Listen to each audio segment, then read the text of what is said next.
வணக்கம். இன்றைய முக்கிய செய்திகள். ஒன்றிய உள்துறை அமைச்சர் அமித்ஷா அவர்கள் சென்னை வந்தடைந்துள்ளார். தனியார் பல்கலைக்கழகங்களில் உள்ளூர் மாணவர்களுக்கு 25% இடஒதுக்கீடு செய்வதற்கு டெல்லி அமைச்சரவை ஒப்புதல் வழங்கியுள்ளது. SBI வங்கியில் வேலைவாய்ப்பு அறிவிக்கப்பட்டுள்ளது. நாடு முழுவதும் 1538 காலிப்பணியிடங்கள் நிரப்பப்பட உள்ளதாக தெரிவிக்கப்பட்டுள்ளது. தொகுதி மறுவரையறை தொடர்பாக முதலமைச்சர் விஜய் அவர்களின் தலைமையில் கலைவாணர் அரங்கத்தில் MP-க்கள் கூட்டம் தொடங்கியது. எதிர்க்கட்சித் தலைவர் உதயநிதி ஸ்டாலின் அவர்களுடன் விவசாய சங்க பிரதிநிதிகள் சந்தித்து பேசினர். பிரக்ஞானந்தா அவர்கள் தனது முதல் செயின்ட் லூயிஸ் ரேபிட் பிளிஸ்ட் பட்டத்தை வென்று 47 லட்சம் ரூபாய்க்கான பரிசு பெற்றார். 2026ஆம் ஆண்டில் பிப்ரவரி மாதம் முதல் ஜூலை மாதம் வரையிலான 6 மாதங்களில் பிரதமர் நரேந்திர மோடி அவர்கள் 13 வெளிநாட்டு பயணங்களை மேற்கொண்டதாகவும் அதற்காக சுமார் 75 கோடி ரூபாய் செலவானதாகவும் மத்திய அரசு தகவல் தெரிவித்துள்ளது. 22 கேரட் ஆபண தங்கத்தின் விலை சவரனுக்கு 520 ரூபாய் அதிகரித்து ஒரு சவரன் 1,11,720 ரூபாயாகவும் 1 கிராம் 13,965 ரூபாய்க்கும் விற்பனை செய்யப்பட்டு வருகிறது. இதனைத் தொடர்ந்து 1 கிராம் வெள்ளியின் விலை 250 ரூபாய்க்கு விற்பனை செய்யப்பட்டு வருகிறது. அமெரிக்க அதிபர் டொனால்ட் ட்ரம்ப் அவர்கள் சில குறிப்பிட்ட பிரிவுகளில் அமெரிக்காவில் பிறக்கும் குழந்தைகளுக்கு தானாக குடியுரிமை வழங்குவதை தடுக்கும் உத்தரவில் கையெழுத்திட்டுள்ளார் என்று தகவல் வெளியாகியுள்ளது. சூரியனின் மேற்பரப்பை இதுவரை இல்லாத அளவிற்கு மிக தெளிவாக காட்டும் புதிய படங்கள் வெளியிடப்பட்டுள்ளது. முதல்வரும் நடிகருமான விஜய் அவர்களிடம் இருந்து விவாகரத்து கோரி தொடரப்பட்ட வழக்கை அவரது மனைவி சங்கீதா அவர்கள் வாபஸ் பெற்றார். புதுச்சேரியில் திடக்கழிவு மேலாண்மை புகார்களை உடனுக்குடன் தீர்க்க உள்ளாட்சித்துறை புதிய வாட்ஸ்அப் குறைதீர்ப்பு சேவையை அறிமுகப்படுத்தியுள்ளது. ரஷ்யாவில் தங்கத்தை விட மதிப்புமிக்க அரிய கனிமம் கண்டுபிடிக்கப்பட்டுள்ளது. 2026ஆம் ஆண்டின் ஜூலை மாதத்தில் இந்தியாவில் இதுவரை இல்லாத அளவிற்கு அதிகமான மின்சார வாகனங்கள் விற்பனை செய்யப்பட்டுள்ளதாக தகவல் வெளியாகியுள்ளது. புதுச்சேரியில் நீட் அடிப்படையிலான MBBS, PDS உள்ளிட்ட மருத்துவ படிப்பிற்கு விண்ணப்பிப்பதற்கான காலக்கெடு நீட்டிக்கப்பட்டுள்ளது. தமிழ்நாடு சிறுபான்மையினர் ஆணைய தலைவராக பெலிக்ஸ் ஜெரால்ட் அவர்கள் நியமனம் செய்யப்பட்டுள்ளார். கடனில் வாங்கிய செல்போன், லேப்டாப் போன்ற சாதனங்களை முடக்குவது குறித்து RBI புதிய விதிகளை வெளியிட்டுள்ளது. சென்னை உயர்நீதிமன்றத்திற்கு 15 புதிய நீதிபதிகள் நியமனம் செய்ய உத்தரவு பிறப்பிக்கப்பட்டுள்ளது. வறட்சி பாதிப்பு, குடிநீர் பற்றாக்குறையை சமாளிக்க 288 கோடி ரூபாய் நிதி ஒதுக்கி தமிழ்நாடு அரசு அரசாணை வெளியிட்டுள்ளது.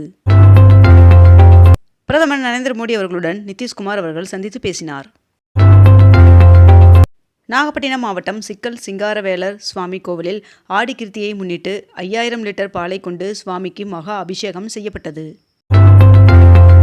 காவிரி உரிமையை விட்டுக் கொடுக்க மாட்டோம் என்றும் மேகதாது அணை விவகாரத்தை சட்டப்படி அணுகுவதில் அரசு உறுதியாக உள்ளது என்றும் முதலமைச்சர் விஜய் அவர்கள் சட்டமன்றத்தில் தெரிவித்துள்ளார். TCS, இன்ஃபோசிஸ் போன்ற முன்னணி IT நிறுவனங்கள் மீண்டும் வளாக தேர்வுகள் மூலம் ஆட்களை தேர்வு செய்ய தொடங்கியுள்ளன. ஒன்றிய உள்துறை அமைச்சர் அமித்ஷா அவர்களின் வருகையை முன்னிட்டு புதுச்சேரியில் ட்ரோன்கள் பறக்க தடை விதிக்கப்பட்டுள்ளது. கேரளாவில் பட்டப்படிப்பில் சேர இனி 12ஆம் வகுப்பு தேர்ச்சி கட்டாயம் இல்லை என்றும் இந்த நடைமுறை 2027-28ஆம் கல்வியாண்டு முதல் அமலுக்கு வருவதாகவும் தெரிவிக்கப்பட்டுள்ளது. வங்கக்கடலில் குறைந்த காற்றழுத்த தாழ்வு பகுதி உருவாக வாய்ப்புள்ளதாக வானிலை மையம் தகவல் தெரிவித்துள்ளது. UPI பரிவர்த்தனைகளுக்கு வங்கிகள் கட்டணம் வசூலிக்க அரசு ஒப்புதல் தரும் சட்ட திருத்த மசோதா மக்களவையில் நிறைவேறியது. மாநிலங்களுக்கு நியாயமான நிதி பகிர்வு கோரி சட்டமன்றத்தில் கொண்டுவரப்பட்ட தீர்மானம் நிறைவேற்றப்பட்டது. இஸ்ரேல் பிரதமர் பெஞ்சமின் நெதன்யாகு அவர்கள் நேற்று பிரதமர் நரேந்திர மோடி அவர்களை தொலைபேசியில் தொடர்பு கொண்டு பேசினார். அடுத்த ஆண்டு முதல் இந்தியாவில் முதல் முறையாக பாலிமர் எனப்படும் பிளாஸ்டிக் ரூபாய் நோட்டுகளை அறிமுகப்படுத்த ரிசர்வ் வங்கி திட்டமிட்டுள்ளதாக தகவல் வெளியாகியுள்ளது. சென்னை தாம்பரம் மாநகராட்சிக்குட்பட்ட விஷ்ணு நகரில் 91 லட்சம் ரூபாய் மதிப்பில் புதிய மூங்கில் பூங்கா அமைக்கும் பணிகள் தொடங்கப்பட்டுள்ளதாக தகவல் வெளியாகியுள்ளது. அக்னி 4 பாலிஸ்டிக் ஏவுகணையை இந்தியா வெற்றிகரமாக சோதனை செய்தது. தமிழகத்தில் இன்று நீலகிரி, கோவை மற்றும் திருப்பூர் ஆகிய மாவட்டங்களில் ஒரு சில இடங்களில் கனமழை பெய்ய வாய்ப்புள்ளதாக வானிலை மையம் தகவல் தெரிவித்துள்ளது. சென்னை கிளாம்பாக்கம் உள்ளிட்ட பகுதிகளில் இருந்து இன்று முதல் 3 நாட்களுக்கு 1805 சிறப்பு பேருந்துகள் இயக்கப்பட உள்ளதாக தெரிவிக்கப்பட்டுள்ளது. இந்திய எரிசக்தி பரிவர்த்தனையின் மின்சார அளவு சுமார் 8% உயர்ந்துள்ளது. தொகுதி மறுவரையறை தொடர்பாக ஆலோசிக்க தமிழ்நாடு எம்பிக்களுக்கு முதலமைச்சர் விஜய் அவர்கள் அழைப்பு விடுத்துள்ளார். இலங்கை கடற்படையால் கைது செய்யப்பட்டுள்ள 11 மீனவர்களை விடுவிக்க நடவடிக்கை கோரி ஒன்றிய வெளியுறவுத்துறை அமைச்சர் ஜெய்சங்கர் அவர்களுக்கு முதலமைச்சர் விஜய் அவர்கள் கடிதம் எழுதியுள்ளார். கோதாவரி காவிரி குண்டாறு இணைப்பு திட்டம் தொடர்பாக பிரதமர் நரேந்திர மோடி அவர்களுக்கு முதலமைச்சர் விஜய் அவர்கள் கடிதம் எழுதியுள்ளார். மேட்டூர் அணையின் நீர்மட்டம் மாலை 4 மணி நிலவரப்படி 76.18 அடியாக உயர்ந்துள்ளது. தமிழக பட்ஜெட்டில் பிற்படுத்தப்பட்டோர் கல்விக்கு 372 கோடி ரூபாய் நிதி ஒதுக்கீடு செய்யப்பட்டுள்ளதாக தெரிவிக்கப்பட்டுள்ளது. சிவகங்கையில் 18ஆம் நூற்றாண்டை சேர்ந்த கல்வெட்டு கண்டுபிடிக்கப்பட்டுள்ளது. தவேக அரசின் முதல் வேளாண் நிதிநிலை அறிக்கையை அமைச்சர் வினோத் அவர்கள் சட்டப்பேரவையில் தாக்கல் செய்தார். 22 கோடியில் 57,000 மெட்ரிக் டன் வெங்காய சேமிப்பு கிடங்குகள் அமைக்கப்பட உள்ளதாக தெரிவிக்கப்பட்டுள்ளது.